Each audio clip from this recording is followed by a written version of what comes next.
Hello भाई लोग, जय हिंद, वंदे मातरम। तो हम लोग पढ़ रहे थे लाभ हानि, प्रॉफिट एंड लॉस। प्रश्न संख्या 26 तक पढ़ लिए थे। अब आगे हम 27 से पढ़ेंगे। और आप लोगों के लिए हम ग्रुप डी का सेट जल्द ही लाएंगे।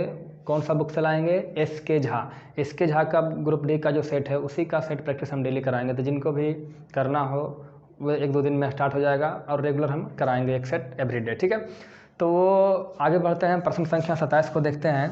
27 कहता है कि एक दुकानदार किसी वस्तु का अंकित मूल्य लागत मूल्य से 40% अधिक अंकित करता है और ग्राहक को 25% की छूट देता है। तो यहाँ 3 तरह का मूल्य हो गया। एक लागत मूल्य जिसको बोलते हैं कॉस्ट प्राइस, क्रय मूल्य। उसके बाद होता है सेलिंग प्राइस, विक्रय मूल्य। और होता है मार्क प्राइस, अंकित मूल्य, ठीक है।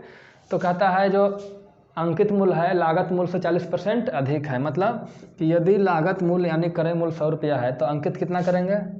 140 करेंगे, 40% ज़्यादा करेंगे, कोई दिक्कत। अब कहता है 25% का डिस्काउंट देता है। तो भाई साहब डिस्काउंट होता किस पे? जो छूट होता है वो होता किस पे? तो याद रखिएगा, छूट जो होता है वो अंकित मूल्य पे होता है। किस पे होता है? अंकित मूल्य पे। अब अंकित मूल्य क्या होता है समझिएगा।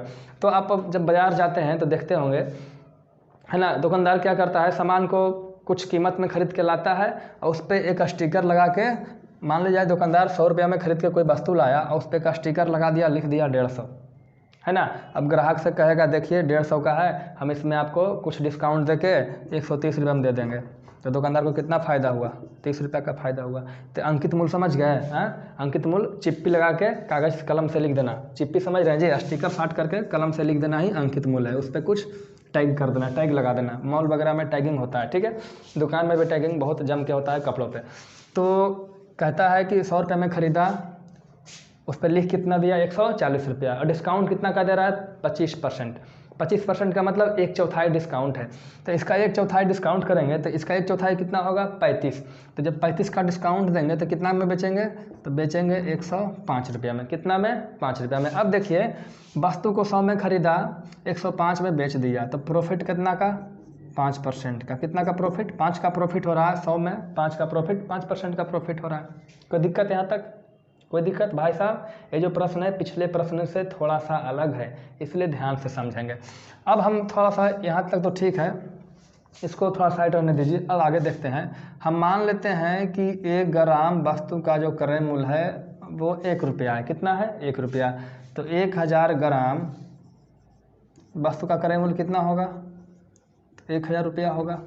इसमें कोई डाउट नहीं है, कोई दिक्कत नहीं।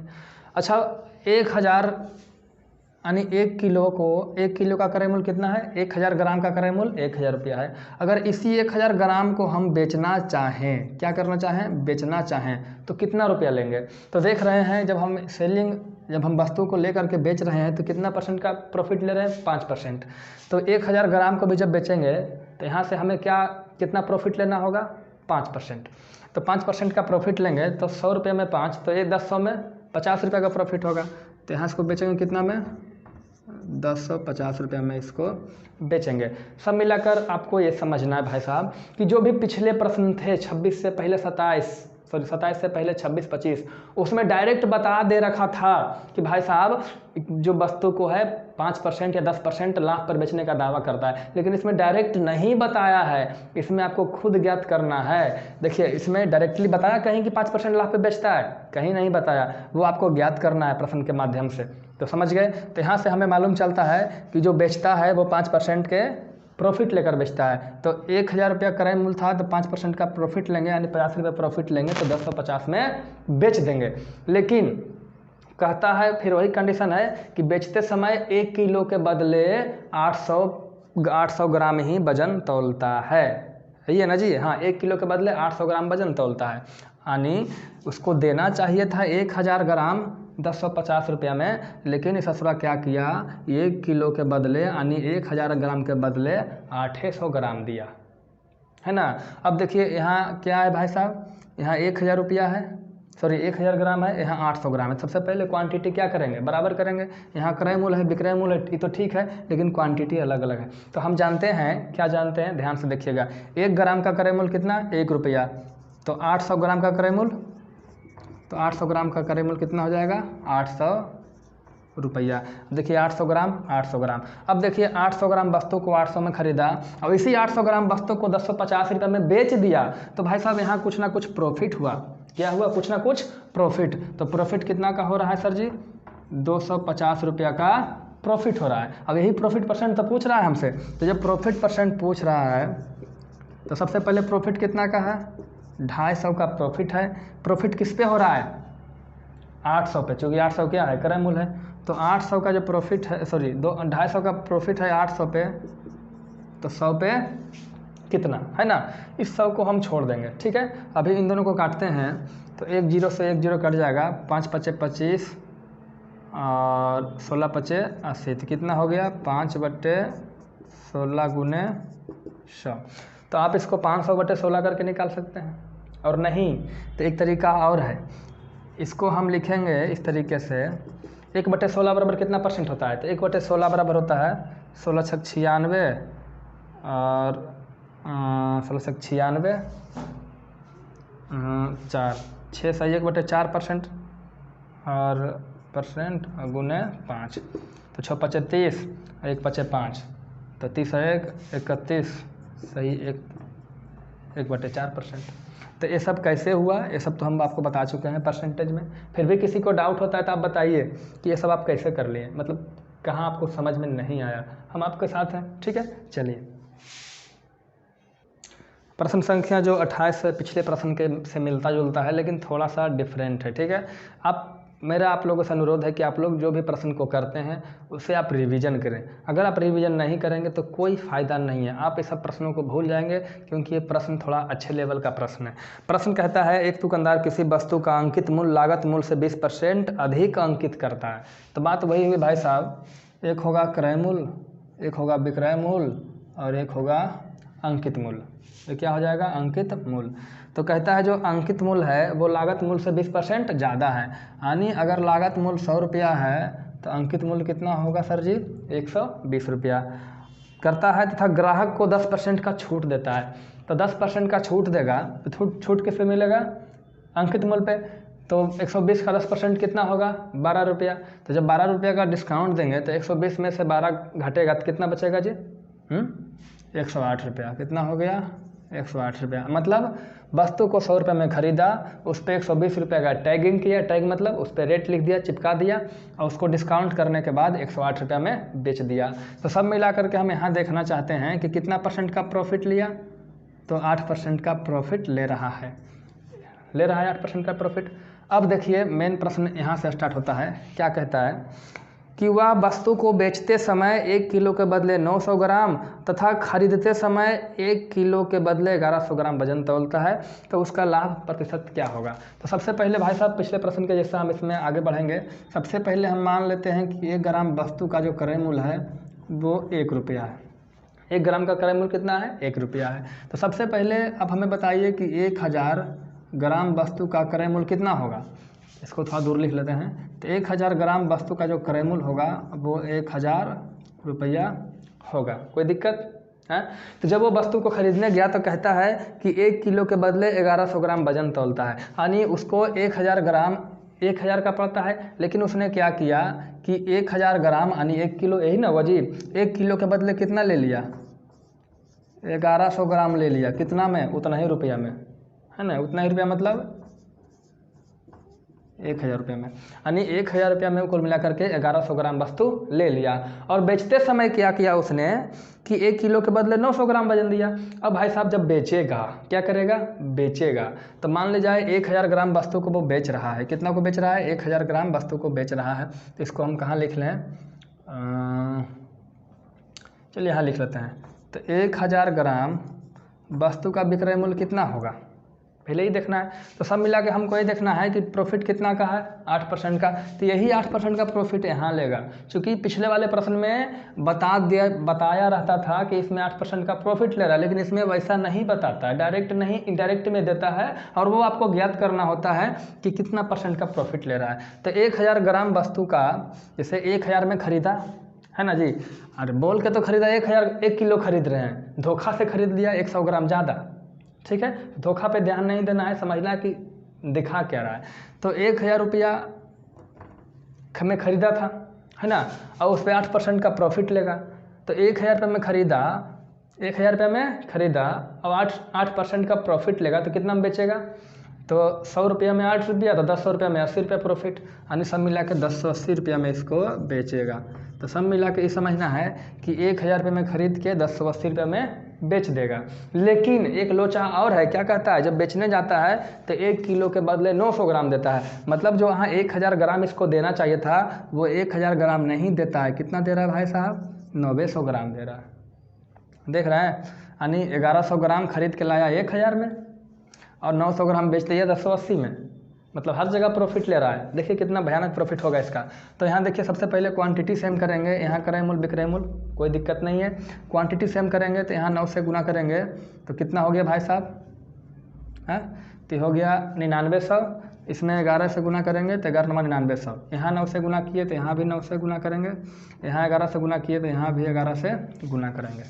कोई दिक्कत? हाँ, इस तरीके से जो हमारा यहाँ क्रय मूल्य हो गया, इसको क्रय मूल्य हो गया 9000 रुपया हो गया, कोई दिक्कत नहीं। और जो विक्रय मूल्य हो गया वो गुना करेंगे तो 1080 0801 11880 11,880 रुपया हो गया विक्रय मूल्य।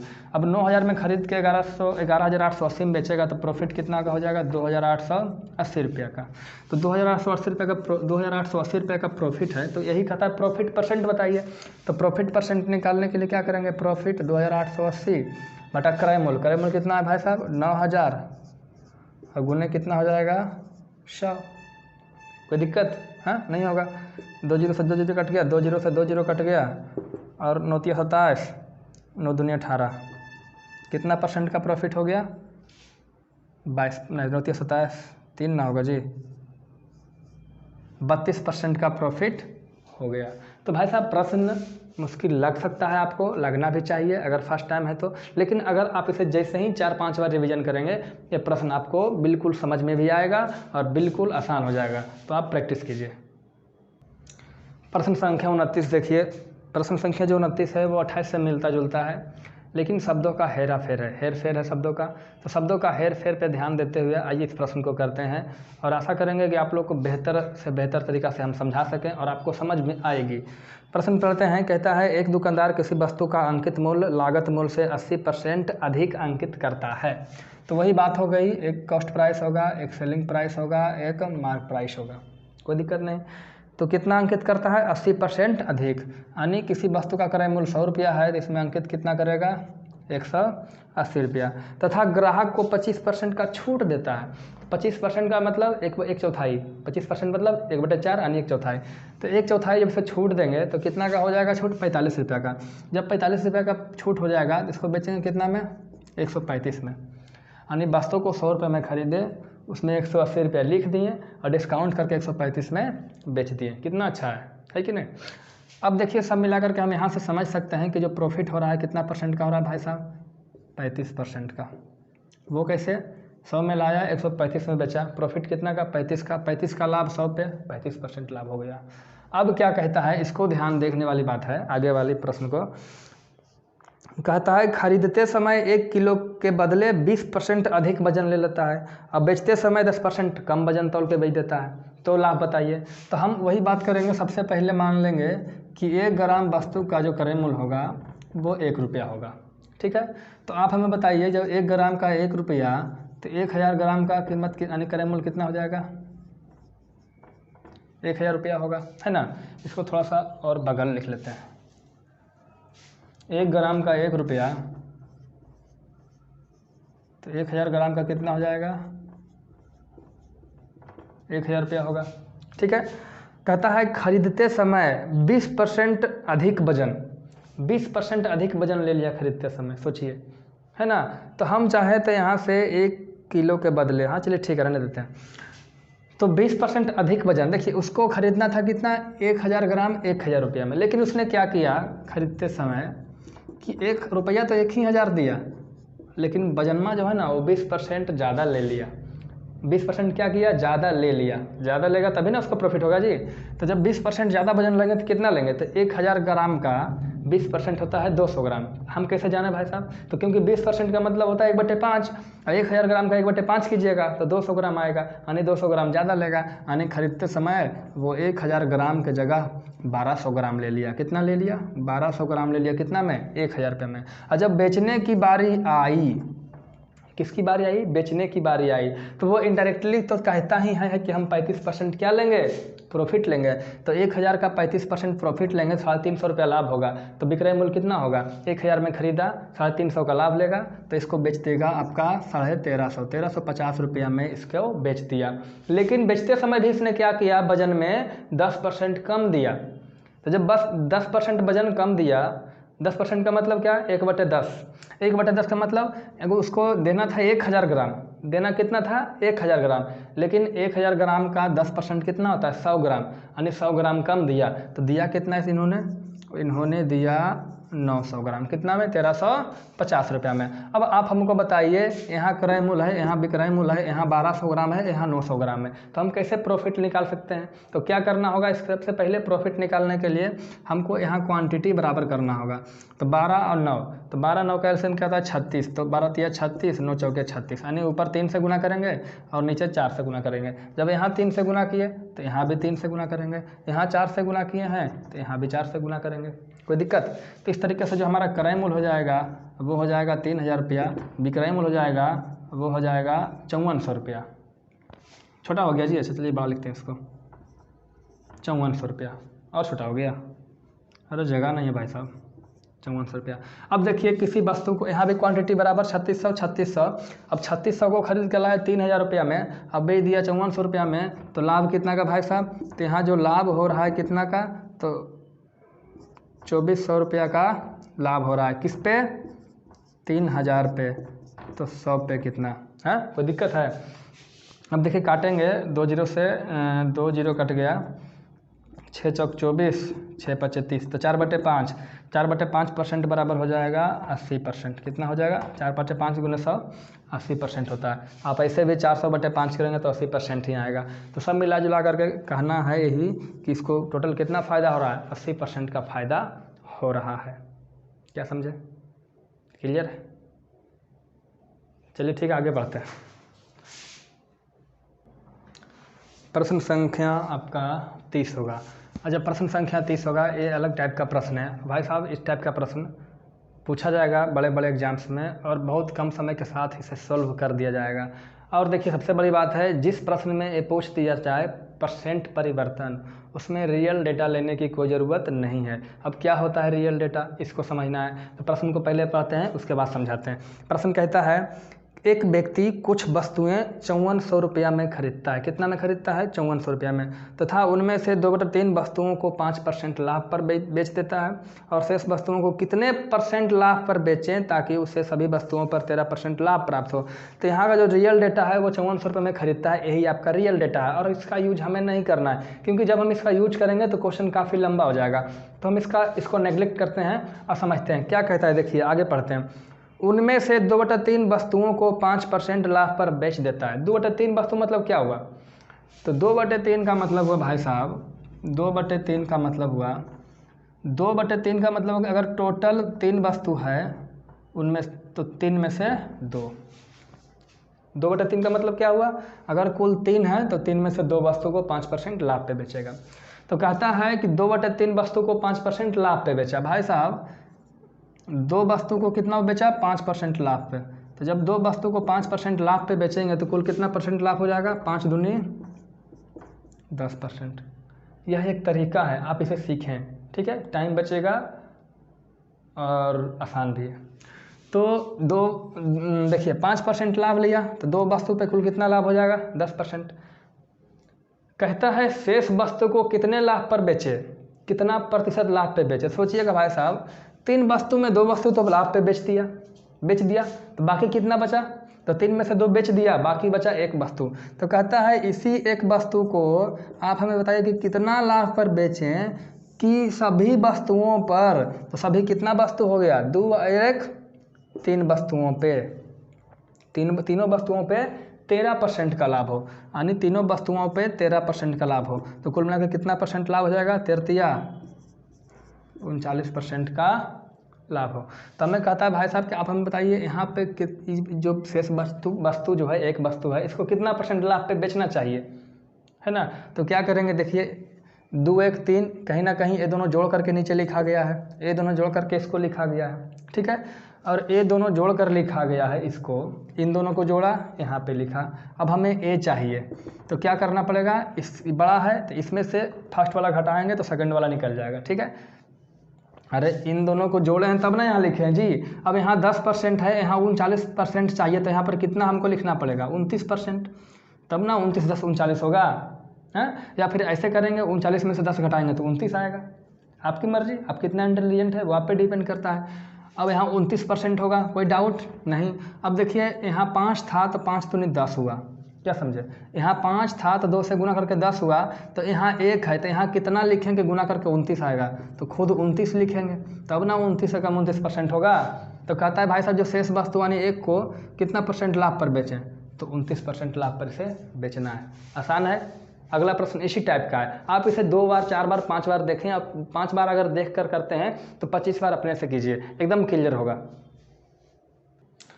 प्रश्न संख्या 31 भी सेम इसी तरीके से है। कहता है एक व्यक्ति कुछ वस्तुएं 1,89,000 में खरीदता है। भाई साहब 1,89,000 का इस प्रश्न में कोई यूज नहीं है। अगर हम इसका यूज कर लेंगे ना तो क्वेश्चन पूरा लॉन्ग हो जाएगा, और मतलब नंबर तो बराबर मिलना है, तो इसको क्यों लेना, ठीक है। तथा उनमें से 3/5 वस्तुएं 8% लाभ पर बेच देता है। देखिए 3/5 वस्तु, तो 3/5 का मतलब क्या हुआ कि अगर टोटल 5 वस्तु, 3/8 है जी, नहीं 3/5 है, तो टोटल अगर 5 वस्तु है तो 5 में से 3 को 8% के लाभ पे बेचता है। तो देखिए 3 वस्तु को कितना परसेंट लाभ पे बेचा? 8% लाभ पे बेचा, कुल कितना हो गया? 24% लाभ हो गया, कोई दिक्कत नहीं। अब कहता है शेष वस्तु को कितने प्रतिशत लाभ पर बेचे? तो शेष कितना हुआ? 5 में से 3 बेच दिया, बाकी कितना हुआ? 2। तो कहता है 2 को कितने परसेंट लाभ पे बेचे कि उसे कुल मिलाकर, तो कुल मिलाकर क्या वस्तु हो गया? 3 और 2 5 वस्तु पर कितना परसेंट का लाभ हो? 12% का लाभ हो। सभी वस्तु यानी 3 और 2 5 पर 12% का लाभ हो, तो 12%। अरे भाई साहब 3 और 2 5 पर कितना हो जाएगा? 12%। तो कुल मिला कितना हो गया? 12 बचे 60% का लाभ हो।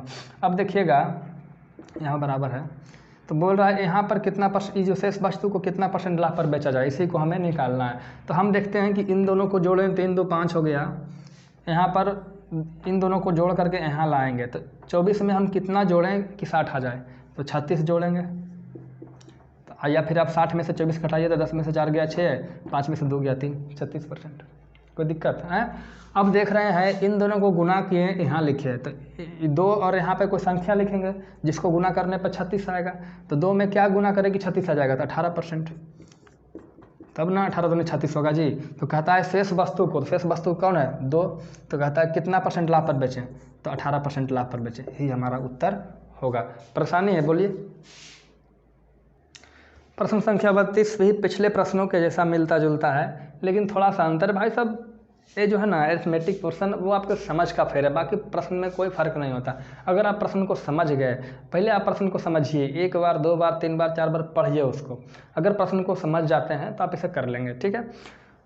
प्रश्न कहता है एक व्यक्ति कुछ वस्तुएं 1,89,000 में खरीदता है तथा उनमें से 3/8 वस्तुएं 12% लाभ पर बेच देता है।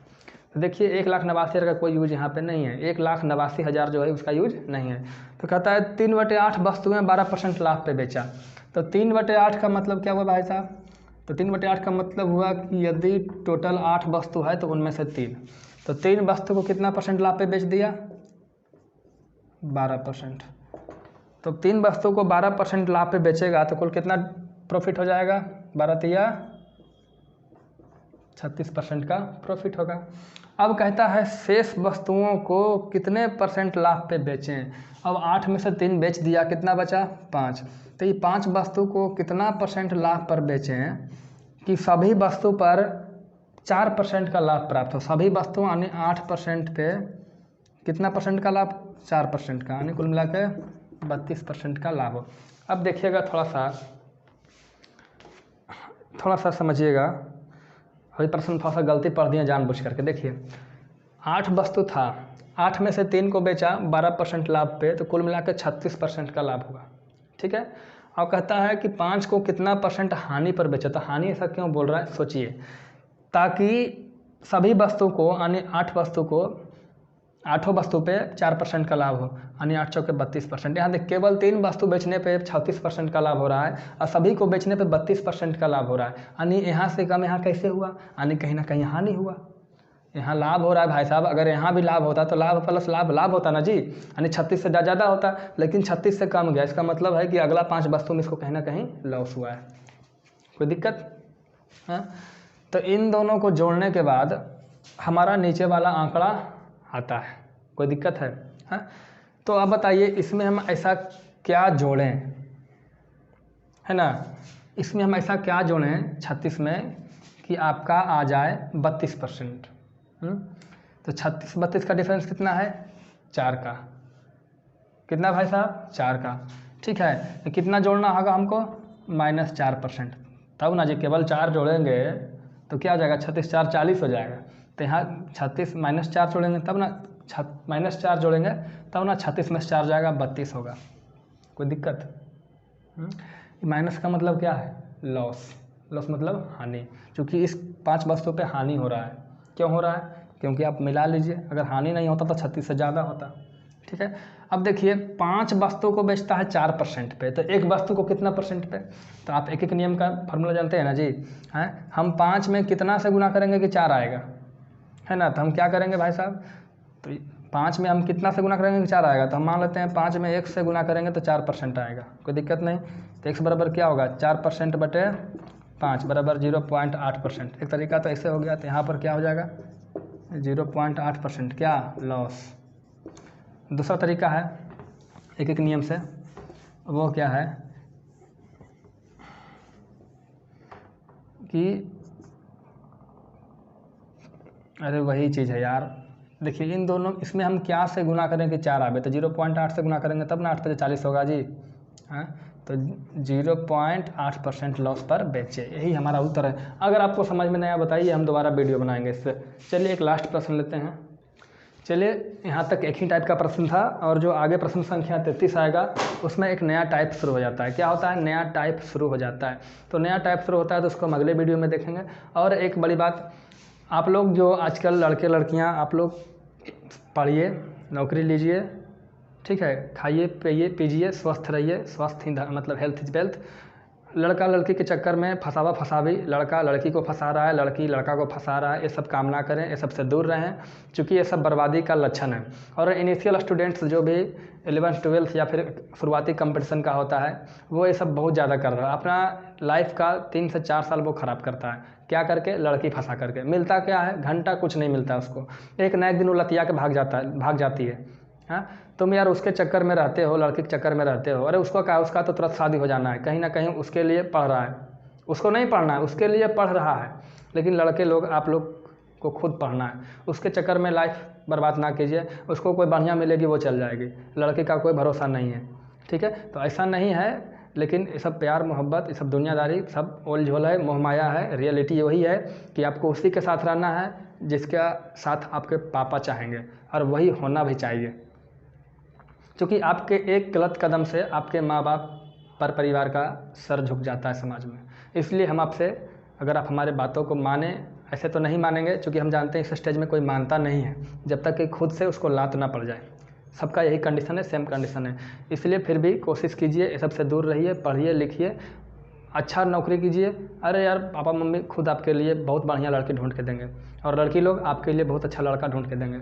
ठीक है, आप जितना अच्छा ढूंढिएगा उससे ज़्यादा अच्छा आपको घर वाले ढूंढ के देंगे। वो आप केवल उसका चेहरा देखिएगा, आप ये देखिएगा कितना कमाता है, लेकिन आपके घर वाले उसका पूरा खानदान देखता है कि कहीं खानदान में कोई चोर डकैत तो नहीं है, कैसा है, कितना खेत है, कितना बारी है, कितना धन दौलत, सब देखता है। आप लोग क्या देखते हैं? आप लोग उतना क्या देख पाइएगा, कुछ नहीं देख पाइएगा। मुस्कुरा दी, निकल लिए। ठीक है, तो ये सब फेर में ना रहें, पढ़िए लिखिए, हमारी शुभकामनाएं हैं। कुछ नया कीजिए, बड़ा कीजिए, अच्छा कीजिए। लड़का लड़की को फंसाने वाला काम और लड़की लड़का को फंसाने वाला काम बिल्कुल ना करें। बाकी आपकी मर्ज़ी। फिर मिलते हैं अगले क्लास में, तब तक के लिए जय हिंद, जय भारत।